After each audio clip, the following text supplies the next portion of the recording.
Hey Ryan, why don't you pull up Amazon's margins real quick? Well, I'd have more of a grin on my face than Stephen Hawking on Epstein's Island. I'm off as a smug cock when he said that. Wow, physical philosophy, you're not very smart at all. You screw up, cash flow kings.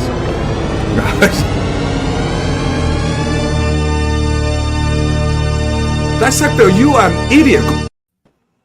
Hello, everybody. It is Saturday. It is 8 p.m. Eastern. And it's Saturday, 8 p.m. Eastern. You could be doing a wide variety of activities. Fiscal, what are some of these activities that you could have been doing at Saturday, 8 p.m. Eastern? Potentially overdoing it on the Zins and becoming nauseous, so I hear. I don't know if that's anybody in particular, but I've heard of that happening. I don't know. That could have been ringing bells for someone in the chat. But for those of you that are fans of movies from the 1980s, you could be engaging in a land war in Asia. That's what I'm doing right now, actually. Yes, Fiscal's background is very ominously dark, you could say. So it's actually because if I open the curtain, it becomes blindingly. it's the power of 1,000 suns kind of thing. But let me see if I can show you guys the view here, like a little Cribs. MTV Cribs Ladyboy edition. Oh, how's that? So what time is it where you are? It's just after 8 a.m. I see what you're doing. So we're 12 hours ahead of the Eastern time, 15 hours ahead of my local time back home. Yeah, it's Sunday, 12 o'clock, or Sunday, 8 a.m. Eastern. You could be doing a whole variety of activities in the Philippines. Yeah. For me, it was just sitting around and eating breakfast is all I did. So I'm not gonna. I was up to my own stuff. I was fishing today, and I was enjoying that. Then I came home for an hour before the show started. I'm like, all right, I'm gonna mow the lawns because I do our lawn for free, and then I do my neighbors. I'm like, I can get that done 40 minutes easy. What went in and out of my mouth is not to be discussed. I am a BTI shareholder. Yeah. Also, I mean, same for me, but probably something completely different. Yeah. It was, yeah. I was in the shower approximately 15 minutes ago, and yeah. How you feeling?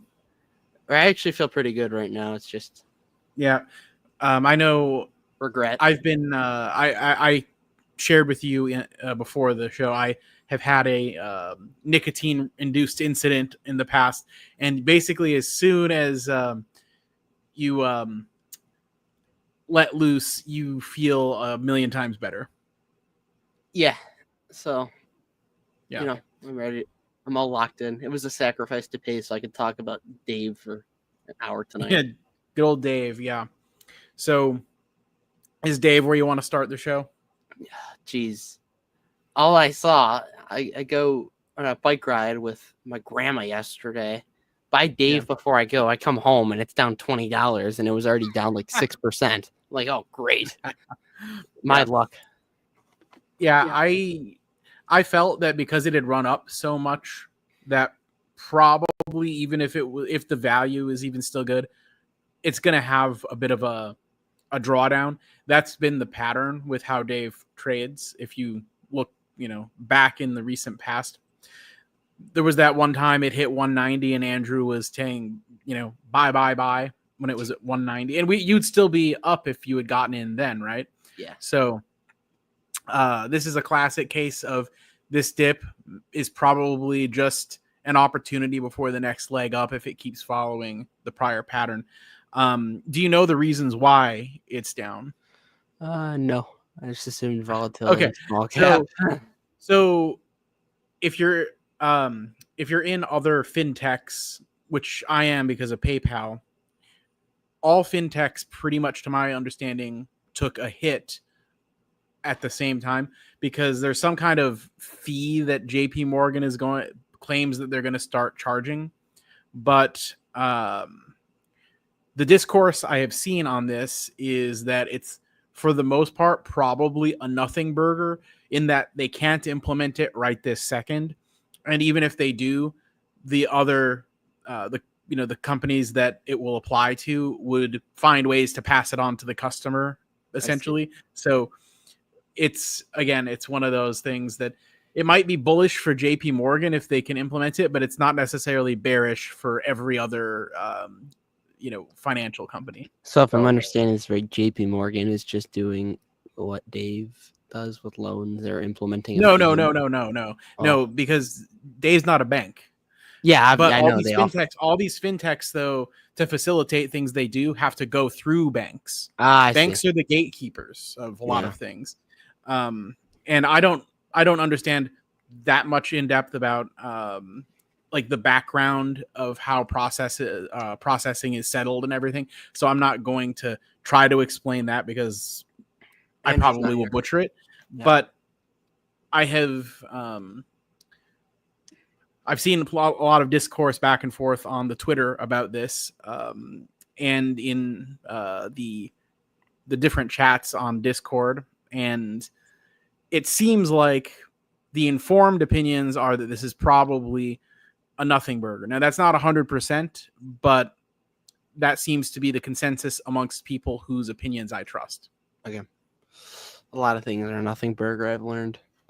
Yeah. We do. So if it's more noise than substance, we'll benefit from it if we keep averaging into the stock, essentially. Yeah. And I saw Blake ask, I literally only bought one share because I'm not anticipating this to be a giant holding yet. So, I mean, I'm probably going to buy another one or two at least. Yeah, I'm super, it's super small at the moment. And that I was small to start with, literally because it's like, hey, it just ran up a lot. Now, if it keeps running, I'd like to capture that. But in the event of a pullback, I don't want to be fully invested yet, Yeah. So more of a DCA approach on this. Now, if it had just taken a huge dump and been in a bit of a trough, I probably would have gone heavier to start with, hoping for a recovery. But I took the opposite approach because I bought into a run up. Yeah. Yeah. I don't want to go over this, but we'll keep talking about Dave. But thank you, Seymour, for the membership. We'll do our dance now. Actually, speaking of Seymour, do you have can you pull up the screenshot I sent you on Discord? This is a little bit of a so I'm literally in Manila right now, and I've been using Grab every day so far that I've been here, sometimes multiple times a day. And I'm noticing things in the Grab app that I didn't notice the last time. So Grab has a growing advertising revenue segment. Now, are we able to zoom in on that gambling ad that's in the Grab app? So this is literally just a screenshot from my Grab app, right? And look at the logo. It's kind of small in the upper left-hand corner. Now, and don't be distracted by the cute girl. But that little logo there says Evolution. So this is one of the greatest full circle moments I've ever had as an investor, because I am both in Grab and Evolution Gaming. Small and medium cap too. So I really love that Evolution is advertising on Grab in this region, because if you think about it, who does Evolution Gaming want to advertise to? They want to advertise to warriors. Well, yeah, people with some disposable income, so like middle class and affluent. Now, the middle class here is definitely smaller than in the US, right? And affluent, that's an even smaller amount than in the US. But those are the same people that probably have the disposable income to be getting food delivery on app, to be ordering rides on Grab app, right? So it makes a lot more sense for someone like Evolution to advertise there than something like, imagine if they tried to put an ad on YouTube here, what their conversion would be, because YouTube is a free service. Yeah. Right. So what would be their conversion on those dollars? Probably not very good. Also, like, what if they advertise on social media like Facebook, Instagram, etc.? Well, again, same problem. Those are free services for the users, and so if there's no barrier to entry other than having a phone, which, despite how poor somebody is here, they still manage to scrape together the money for a smartphone no matter what. So if that's the only barrier to entry, you're not really getting people with the disposable income that way. Yeah. Grab is like the perfect place for Evolution to be advertising. And I would suspect that both companies make money on the deal. Oh, yeah. Yeah. So this is great because obviously ad revenue is going to be high margin for Grab, right? So they're making good money on whatever they're charging. Now, it's a small segment, but my understanding is it's growing. And then Evolution's probably getting pretty good conversion on it and actually targeting the eyeballs that they should be targeting strategically. So it seems like a win-win, and both companies in the portfolio should benefit from this arrangement. So I like it. Smart. And as per usual, don't forget Seymour Duck. We didn't forget. We will dance for you, and this is probably a once-in-a-lifetime thing. You'll see me dance. So there you go. Round two, here we go.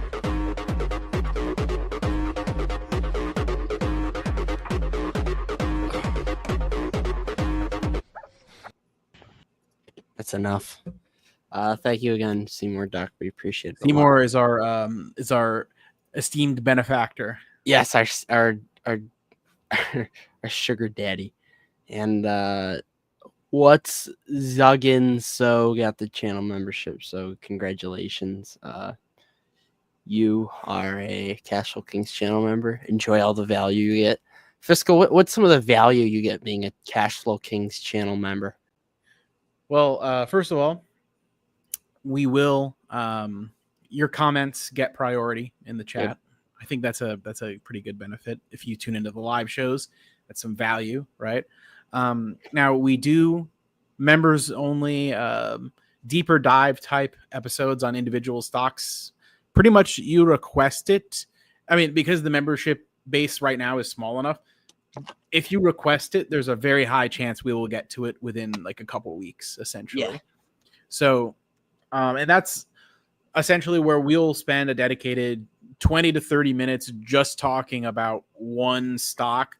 We'll pull up all the interesting financials on FinChat, might pull up investor presentations, 10Ks, that kind of thing. Fiscal.ai, not FinChat.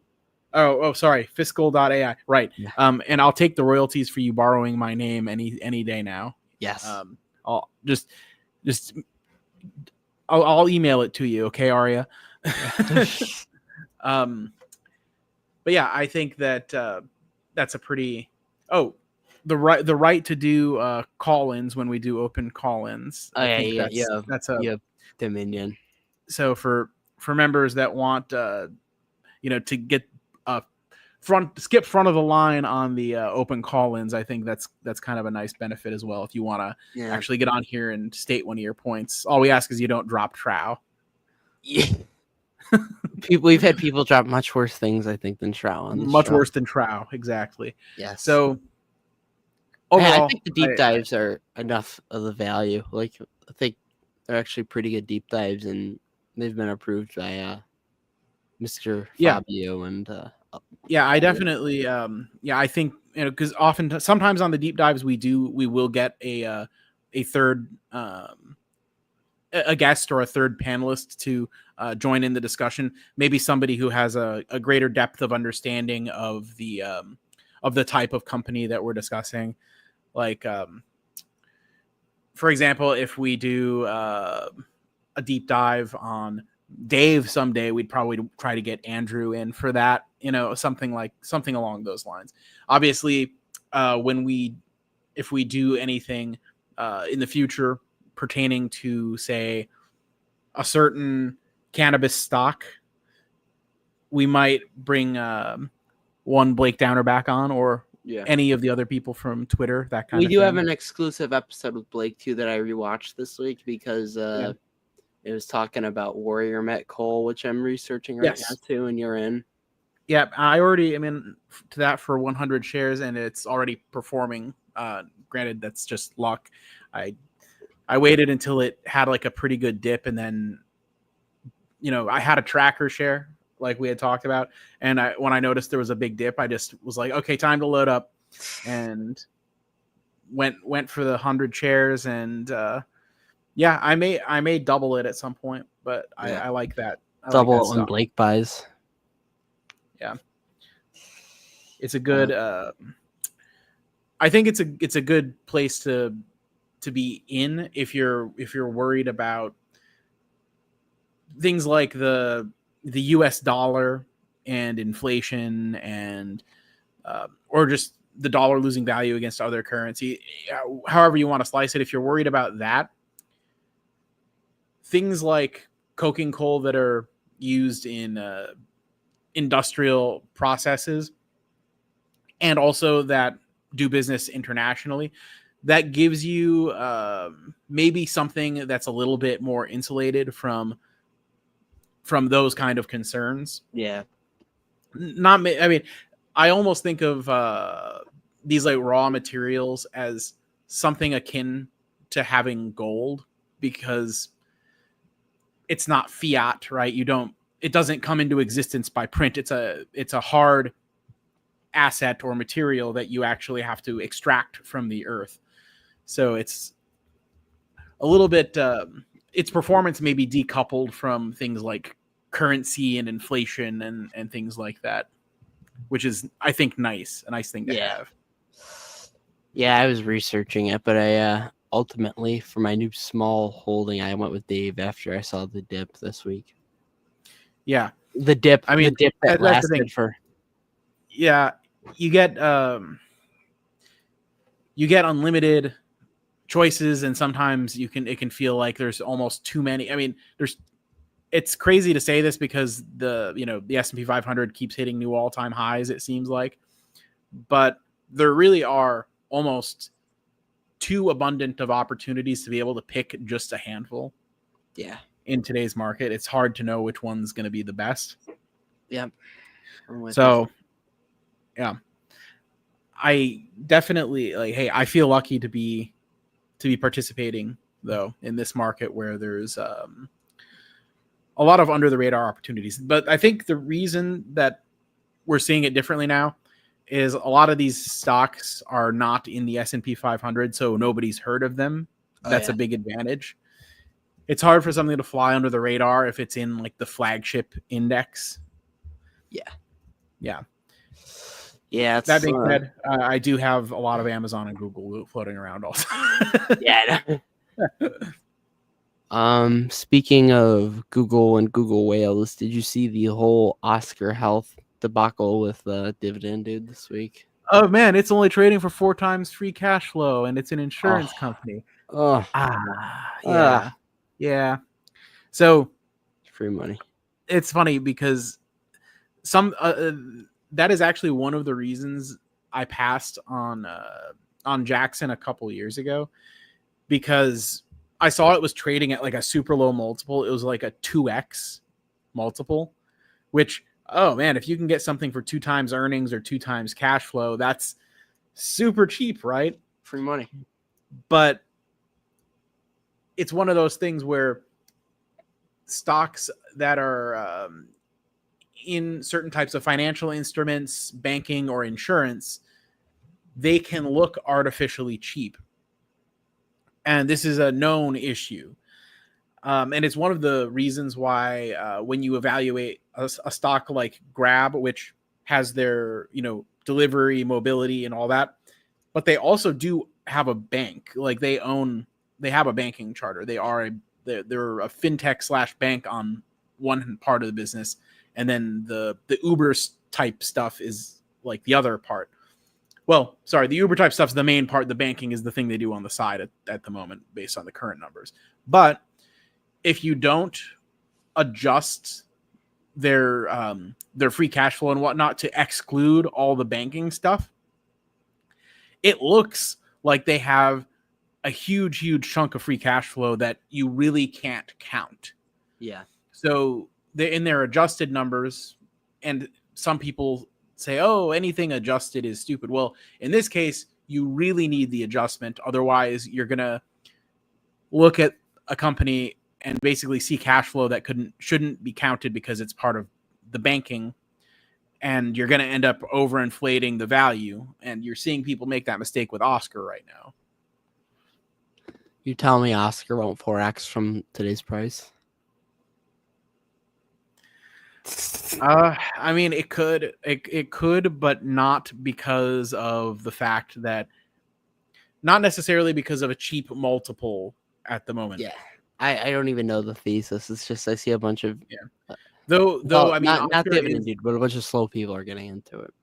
though what I will say is like Oscar is health insurance, and there is they do have, from my understanding, good margins. There's different regulatory things with how much has to be spent on actual care with health insurance companies.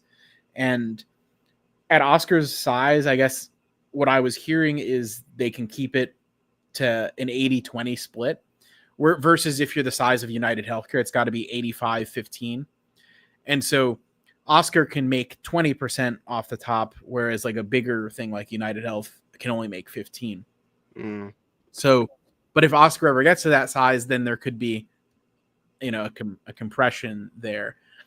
But also Oscar operates on the Affordable Care Act marketplaces. That's where they do a lot of their business. And the current administration is not, they're not too keen on the Obamacare, which is the other name for the Affordable Care Act. Hussein Care, we call it. Barack Hussein. Yeah. So in conclusion, I'm not super comfortable holding Oscar in this kind of environment, and it would have to be very cheap for me to pick it up.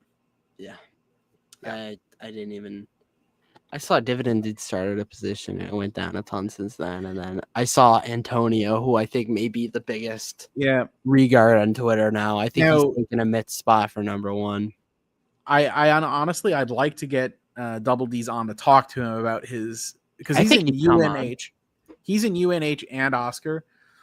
And I want, like, the free cash flow thing is a little worrying. I don't know. I gotta see what size holding it is. He doesn't. It's not been disclosed. We gotta pay the $5 a month in channel membership. I do question if he should be so heavy into insurance companies with what appears to be maybe an issue in the understanding of the 4 times free cash flow multiple. Hey, that's cool. Gil's gonna be in BGC. That's here in the Philippines. Oh, nice. Yeah. He's gonna be there on business. Yeah. So actually, I was just telling Ryan before the show. I would like at some point to pick up a condo here, because in the building I'm staying in right now, there's a couple condos for sale. One of them is like $55K US if you do the like currency conversion, and it's like, man, at that price, it's like you could set up to Airbnb it when I'm not here, and then I'd have a free place to stay when I come on vacation. And actually, I could call it coming here on business to check on the property. Oh, so, yeah. So actually, I mean, I feel like there's people on TikTok promoting way sketchier tax write-offs. We'll have to ask Strongman if that would fly. But I mean, it's an idea. That's definitely a thing for sure. Underground gaming. So what do you do out in the Philippines? Yeah, what do you do? What do you do out there? What do I do? Yeah, we'd get demonetized if I said all of what I did out here. Oh, that's boring. It would have to be probably a members only episode for me to go into any detail. What are the basics? I make I make friends with some ladies, not lady boys, just regular 100%. You know, biological ladies, and spend time with them. And in between that, I do boots on the ground due diligence on Grab, of course. oh yeah. Yeah. So, I mean, you're always getting the you're always getting the Grab update, right? Oh, yeah. Every time I'm here, and I also honestly I try some different like restaurants and things Ooh. like that. I'm a foodie at heart. I don't go out to the provinces because I'm not a country boy, and I've seen what some of the bugs look like out there, and I don't think I would much like encountering any of them. So I stick to the city for the most part, and yeah, party lifestyle, alcohol, Is there a lot of nightlife there? sexual behaviors, Yeah, what's the nightlife like? So the funny thing is, I've considered, so there is like a really, really like well-known nightlife place within walking distance of me. And I keep saying, oh, I'll, one night when I don't have when I'm not able to get anything lined up, I'll just go down there and see what happens. And I always end up like, I'm tired. I don't feel like doing it. One of these days though, I will one of these days. You gotta wear the merch there too. Castle Kings merch in the club. Yeah, I don't think I can ever endorse. I might sell on my BTI after today's experience. Terrible idea. Well, Just BTI regret. doesn't I know they don't, but they still probably do worse. They're But, heavier. So, oh my gosh, Gil asking why American men like going here. They do. So It's true. I'll just say it like in spite of the fact that wherever you go, women are women, right? Here, at the very least, a lot of them will get more down to brass tacks of what they actually want out of whatever it is, whether it's short-term, long-term, transactional. They'll just come out with it and say what's up and not play so many like preambulatory type games, right? And I prefer that. Now, some of them do, of course, try to like use manipulation to get you on the hook, to give them a ton of like money or stuff or whatever. They want to buy Grab stock. Yeah, I'll transfer them some shares of Grab, give them a fish and they eat for a day. Give them Grab stock, they eat for a lifetime. Well said. I mean, quote of the year. Actually, that actually could be quote of the year. Somebody that was pretty good. Philippines always seem like an interesting place. Okay. So I could send my test results from last August if you want. That's the only time I've gotten like a full broad spectrum panel. I did recently get. Nah, never mind. I'm not gonna get into that. Fiscal mysteriously gets super sick and it can't come onto the show. We all know what it is. Yeah, that's right. We only have 13 of you degenerates have not smashed the like button. And hey, considering a man on vacation. If I'm gonna smash, the least you guys can do is smash. That's all I'm saying. If you guys like has been smashed, okay, good. You have Fiscal who's on vacation. It's 8 a.m. for him. We're dead than a dog out here. I've some questionable decisions. Oh yeah, actually, yeah. Syphilis is one of the ones that scares me because when it becomes neurosyphilis, you lose your mind. That's a little weird. I just learned this week what an IUD was. Oh, did you really? Swear to God. Yeah, I've learned this week. It's a wonderful invention, to be honest with you. Great invention, and we need more of it. I think we want more. Unfortunately, it does sort of encourage the participation in riskier behaviors. Yes, buying volatile small cap stocks. Yeah. Instead of buying AT&T. No. It's mostly pleasure, other than the boots on the ground due diligence for some stocks, slight grab. My Peter Lynch style Yes. due diligence. What did Strongman do? Scam members. We have a very actually valuable channel membership, and I'm not just saying that because I'm gonna get like $1.10 from that. No, and now. I honestly I think the membership is very non-greedy for the amount that we try to do to make it worth the juice, worth the squeeze, so to speak. And granted, I also don't think that we're saying necessarily anything in the single ticker 20 or 30-minute member episodes that we haven't already necessarily said in the longer form episodes. But the thing is, to get all of it, you would have to watch every 2-hour episode basically, because we may only spend 10 minutes on a single stock in a lot of cases, and we know how much certain investors don't like it when we deviate from oh my god. Okay, please remind me when I'm done. I'll go off on that. But yeah, this is basically everything on channel memberships. I don't think it's worth making a big fuss over the prior quarter thing. I just think I will, because the guy blocked us. What now? He blocked us. Oh, that's not good. He didn't follow us in the first place. Okay. But for our channel members, episode 32, that's like the best you can get. The election night. You know he's buddies with Blake, right? Yeah, Blake, tell him to simmer down. Yeah, we need a peace negotiated, I think. Yeah, that we have members only playing. We were gambling with Seymour Duck, Disney deep dive, Uber deep dive, Evolution deep dive. When we had Blake on, we talked about Warren McCole. A lot of good stuff on here. Google deep dive. Yeah. So become a channel member.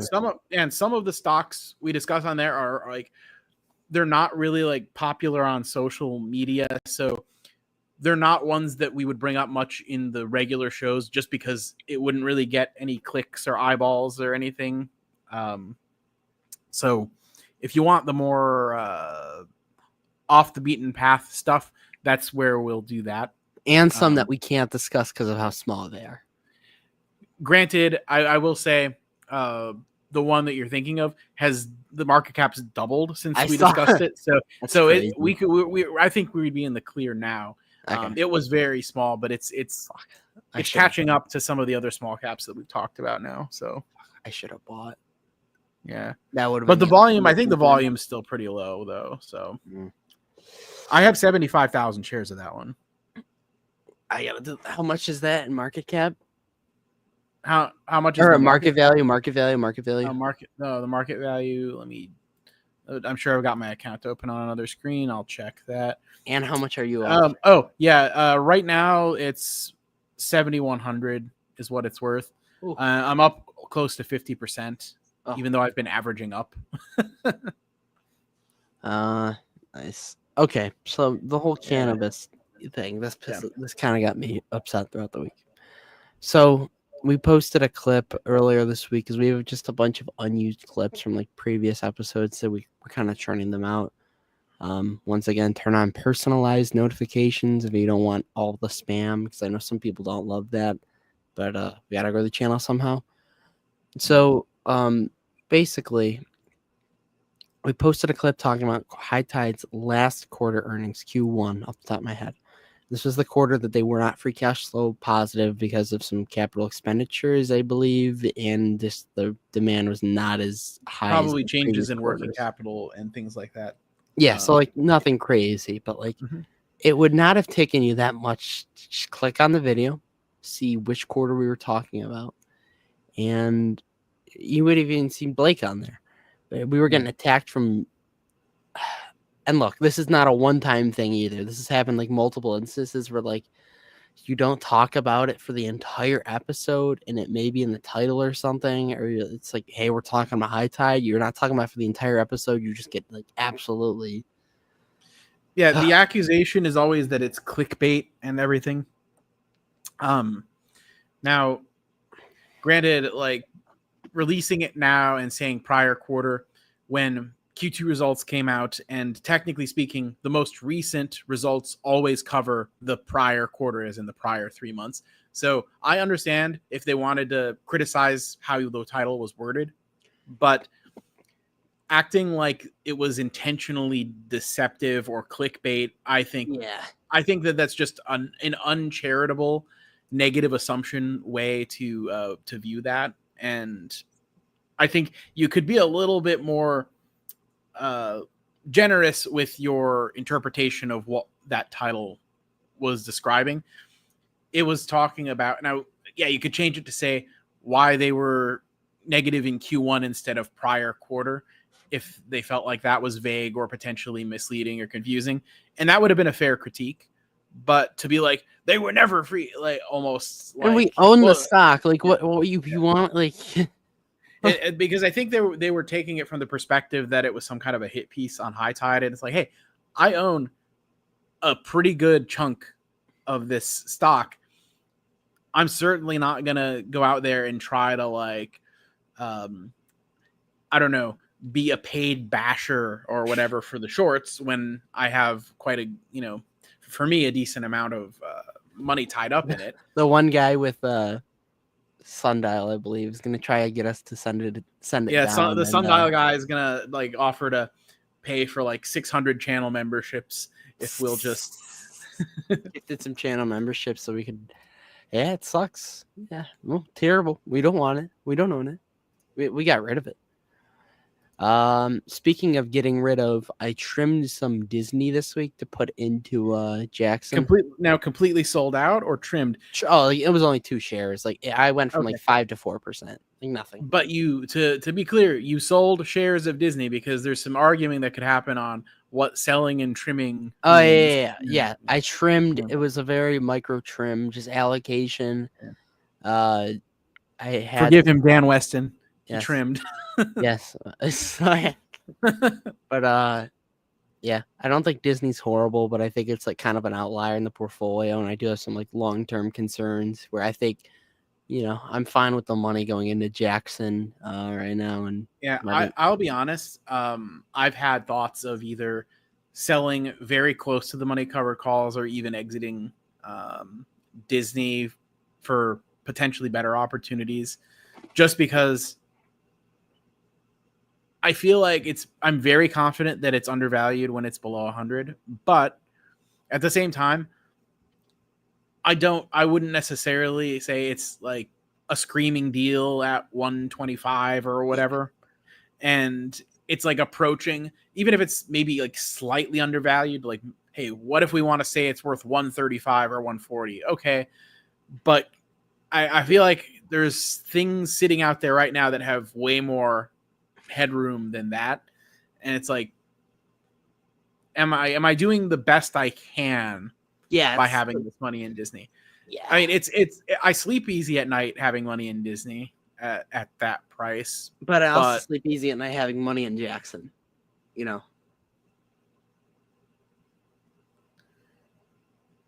Nice. So Gil, what do you pay a month in rent on that condo? Feel in USD. Just getting into it. So my understanding is that non-Filipinos can buy condos, just not land. Mm. So you wouldn't be able to. So you could technically you can own a house, but you wouldn't be able to own the land that it sits on. You would have to lease the land. But a condo, since it's in like a larger structure that's owned by an association or whatever, you can own individual condos, to my understanding. We bullish on REITs right now? I mean, the year of the REIT could be coming. It's been coming for the last 6 years. I mean, I've been holding MPW a long time, hoping that we'd get a year of the REIT. Yeah. Hasn't happened yet, but it could happen. Yeah, it was King for a day on Twitter, investing for 40 years. I own a lot of High Tide and another company I don't want to mention because it's very small. Very small. Yeah. I don't know. It's just like it's not just him, but it's like a lot of the other like cannabis investors are like autistic. It's the only way to put it, really. And it's like nothing you ever do is good enough. You can't talk about anything else but it. They're very single-minded. I would say single-minded. Single and simple-minded. No. They're actually. I can verify he is actually extremely smart. Oh, they're all smart. I'm just saying, like, simple in the fact, like, very, like, personality-wise, if that makes sense. Yeah. Simple-minded, like, yeah. Yeah. Zealous conviction. That's what Blake's saying. They have zealous conviction. Yeah, I agree with that. That's fair. And I appreciate it. You know, I actually I appreciate King for a Day and his due diligence and persistence in putting the information out there and finding these under the radar opportunities.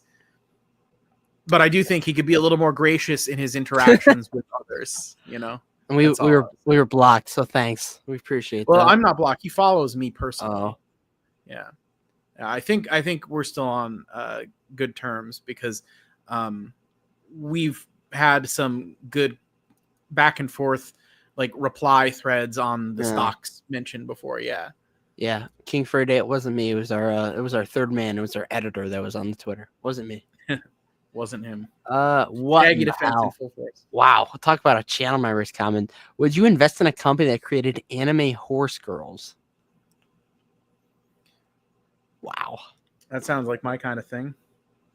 Fiscal's found his new core holding. I could be persuaded. Yeah, I don't know how much longer Disney has. My biggest issue. I feel like they always do something to fuck it up once things are going good. That's been the story for the last 5 years, but they haven't done it yet. And I also am worried. For when Iger finishes. I think Iger's fine as a CEO. A lot of people don't like him, I know, but I think he's fine. The CEO. Well, I mean, all right. Like him, don't like him, but can we at least say the guy knows Disney? Yeah, the guy knows Disney. I think he's been disrespected a lot, and we talked about it with the Orange Grove 55 crew. Wow. I never thought I'd see a conversation about hentai in the chat. We've really come a far way. It is after 9 p.m. Eastern, so you know. Oh yeah, I do gotta. Anything can happen. Yeah, anything. Yes. We all know who the target audience is. Yeah. We have the analytics. I'm taking a look right now. Yeah, I mean, like, I feel like it's kind of one of the weaker holdings in the portfolio, but there's also I think the thesis is perfectly intact with it. I just think the upside is not as good as some of the other holdings. Yeah, if it was still under 100, I'd say, there's enough upside in this that I want to keep it. But now that it's kind of started to run up to where I'm like, well, you could make an argument it's fair value here. Although you could make the argument, hey, it was 180 in 2021 or whatever, and Disney Plus wasn't even profitable yet at that point, and they've come a long way. So maybe there is an argument.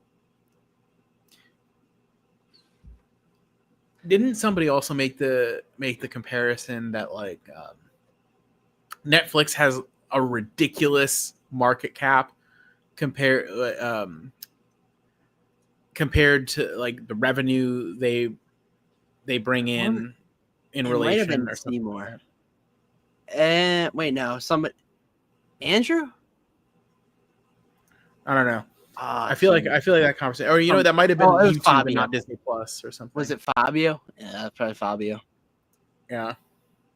But it's interesting. Did you see the Trump and Epstein stuff this week?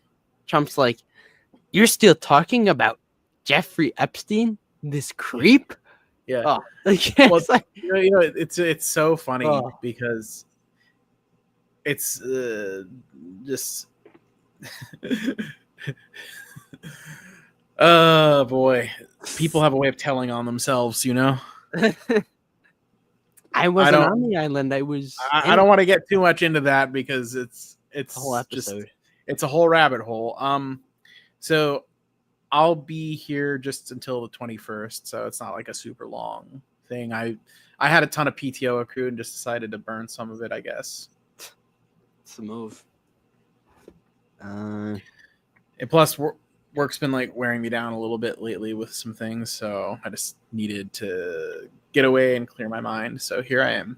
Yeah, not to dox you, but now every time I'm like driving and I see a logistics like company, I think of you. No Diddy. Yeah. I see a logistics company. I'm like, that's fiscal. That's fiscal right there. Yep. Just he's behind it. I'm behind. I'm the one making all the moves. I'm the puppet master pulling the strings. The Oracle. We'll run for another 10 minutes. Listen, your shipments only go from A to B because I choose to allow them to. All right. Joe, watch. I'm not in the state where I can be showing my eyes on camera tonight. The sunglasses joke doesn't even apply because it's not a special episode. I'm not in the state where I care to show my sick eyes. I'm here for your entertainment, and you're making a mockery. APP. What's no? Okay. What? Oh, I actually have a serious question because we were talking about this on the Discord yesterday. Have you actually seen Dissector's investment style? I know that he likes the things that the quant rates as strong buys, but that's the only thing I know about Dissector's investing style.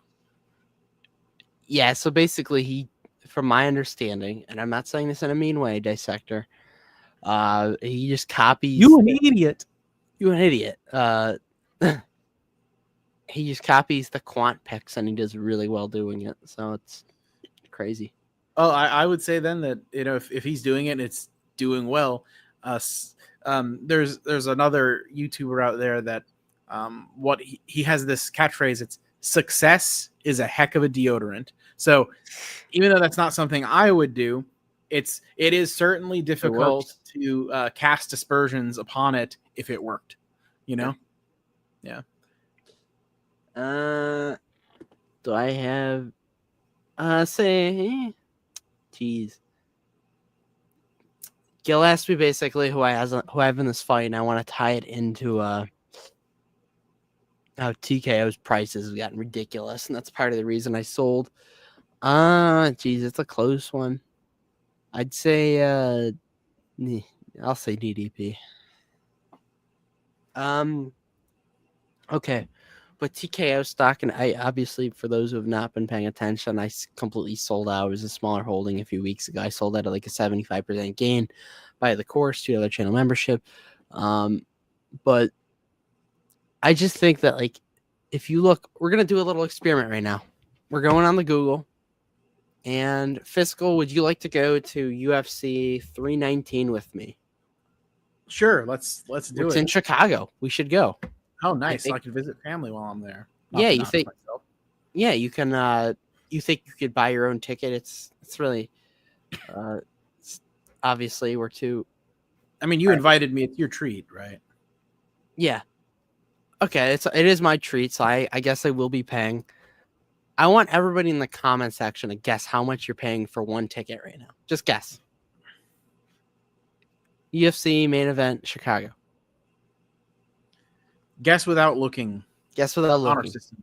Honor system. I'll have 10 seconds. Everybody can. 5, 4, 3, 2. Okay. We have 1,400. We have 1,200. We have 12 to 1,400. Dissector's just talking about APP's margins. Fiscal, what's your guess? I would have guessed 400 or 500 because I don't know. I have no idea. All right. Cheapest we can get, $550 for nosebleed seats. So we can do some nosebleed seats if you want to sit in the 300s for $700 a piece. If you want, that's an amazing deal. So if you want to watch the fight with binoculars, Yeah, we could watch the fight with binoculars for a little $500, including the fees. I bet that's at least $1,200, including the Ticketmaster service fee that I've heard they charge on stuff. Oh, it's blasphemous. You want to sit in section 328? That one's pretty close to the parking lot. $918. Jesus Christ. I didn't know it was this bad.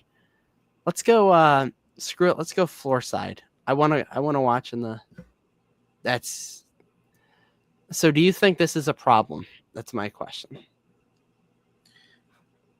Whoa, okay. Honestly, like I can understand like the really good seats being a few grand. I mean, it's been that way in the NBA, for example, since like the 1990s. Yeah, of course. So I think as the sport gets more popular, that this is just going to be the way it is. Supply and demand, you know what I mean? Do you think at some point they're going to be doing too much, though? That's my question. Not if the popularity of the sport backs up.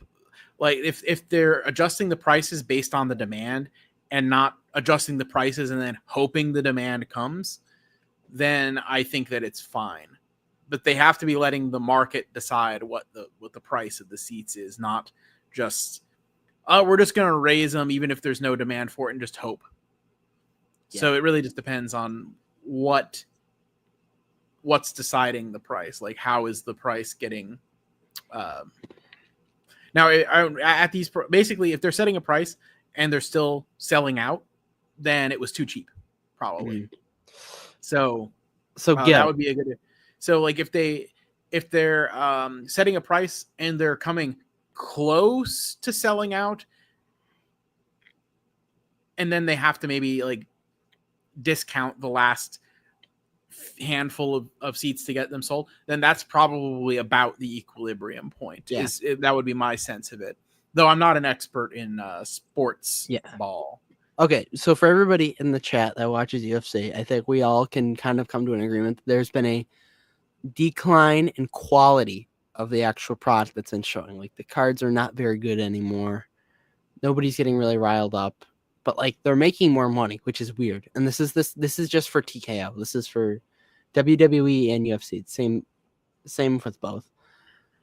So do we think that this decline in quality of product, and there's an event in...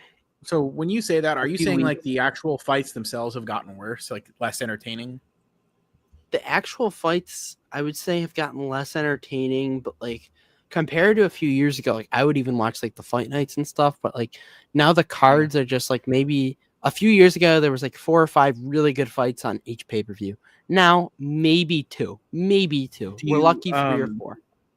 Just like since I think you're pretty well informed on MMA because of the fact that you actually participate in the sport yourself and everything, would you say that it seems like they're just throwing together whatever cards they can just to have more events and milk them, basically? Or so what's or is it just that there's not enough talent to have good events anymore? Like, what do you think the problem is there? There was a really good video that my friend sent me a while ago that I can like post after the show. But essentially, I think it's one, you have fighters that are retiring that are like fan favorites. The new guys that are coming up, I don't think they're nobody's really teaching them like personalities and like lack of riz. It's kind of lack of riz, you could say. Mm-hmm. Top guys. Yeah, there's not as much buildup as there used to be, for sure. Like a few years ago, there'd be like crazy buildup for fights. Now the president of the, Dana White, right? Yeah. Oh, yeah. I think Dana White's kind of awesome, but I like him, but he's been doing a bad job lately. Yeah. That's unfortunate. He's fallen off. What's interesting is he's promoting this boxing fight, which is like, I think it's Crawford versus Canelo. I don't know anything. I'm not a boxing guy. but he's spending a lot of time promoting this and not really the UFC. So I mean, it's just they just don't put a lot of like effort into promotion anymore. Yeah, I mean, Yeah, I I think Gil's remember. doing a good job of explaining. I do. I do remember way back when I was around your age. I think it was the third fight between Tito Ortiz and Ken Shamrock. Ortiz. Yeah, and it was like the hype that build up the beefing that the fighters used to do and stuff, which you understand that a lot of it is just kind of But it gets you into it. an act. Yeah, and yeah, it does. Like they might like not be the biggest fans of each other, but it's like, oh, I hate his guts because he beat me in the ring before and said a thing, and I don't like Tito it. Ortiz is hilarious now. Have you seen him? Like he has like bad CT and he like can't speak properly. I don't know if it's CT, but he's just not a very smart guy. It's funny because I mean he used to be like one of the kind of seen as like one of like the trash talkers is how I remember it, and you know he wasn't very respectful, and I feel like that's why that was like kind of part of the beef because Ken Shamrock was old school. He was in like UFC 1 or UFC 2 or whatever, and this young whippersnapper is not giving due respect to the old guy, so he's got to but then he ends up Ken Shamrock. That was funny thing about the last handful of Ken Shamrock fights. It was like a race to see like how much faster he'd get KO'd than the last time he fought, because he got so slow when he got older. Now, granted, even though he's like he must be in his 60s or something, he could probably still pummel a normal person. Oh, I know. But he's on steroids too. But any like young, fresh, like actually well-trained fighter that's had at least a couple professional fights would just smoke him. Yeah, he's definitely on the juice. But yeah, I think really if you're in TKO, it's a debate of like, hey, they're making more money than ever right now, but you have a lot of the core fans that are complaining in the UFC and WWE. Do you think that's going to be an issue going down the line? And so I do think it could kind of felt like it could. I think it could actually be a similar issue to what we have with Disney, with Star Wars and Marvel, where they have started to like kind of pump out the content assembly line style to where people are getting fatigued of Star Wars and MCU now. Yeah. And you don't like, yeah, there are those people that if you slap Star Wars on it, they'll go see it no matter what. Same with Marvel. But like as far as like broad general public appeal, I do feel like the general audience maybe is getting fatigued on some of that stuff, and that you could maybe see that happen if the UFC and WWE are just throwing events together assembly line style just to have an event for like a quick buck, and they're not really focused on having the best possible event with the most exciting lineups of like fighters that are like a good matchup that'll give an exciting fight, instead of either two fighters that two Brazilians put them together, it's like a hugging match, or like a boring like a jab and a leg kick every 30 seconds and then goes to the judges after 3 rounds. You know? Before we get out of here, Gil does ask a good question. If John Jones didn't duck, who do I got? And this is going to be unpopular, but John Jones, because I think he subs him or wrestles him. But I also could see a scenario. Poor Fiscal's probably confused right now, but I do see a scenario where Tom could like just throw a flurry of punches and catch Jones. So, you know, not to brag or anything, but I have heard of John Jones. I've heard. Yeah, you should. He's been around forever. You should. It's good knowledge. Don Fry or Butterbean to make this. Oh my gosh, freaking Eric Butterbean! I have not heard Butterbean's name in a long time. That's a blast from the past. You know who Butterbean is, right? Yeah. Okay. I'm glad that the new generation at least has old clips to go back and look, some highlight reels. I saw a highlight reel on YouTube not long ago of all of Butterbean's knockouts. It was pretty great. Yeah. There we go. All right. We'll wrap up for now. You guys got an hour of fiscal in the Philippines and me ill. So I don't know what I'm going to do after this, but yeah, I'll be alive. Thank you all for tuning in. Become a channel member if you have not already. We appreciate you all for the lively conversation in the chat. Apologies once again for all my fault for being 15 minutes late. Ryan won't do drugs before the Cash Flow Kings. It's Saturday, 8 p.m. Eastern. Smash the like button, subscribe, do dividend stocks at drugs, and of course, cash flow is king. Oh yeah.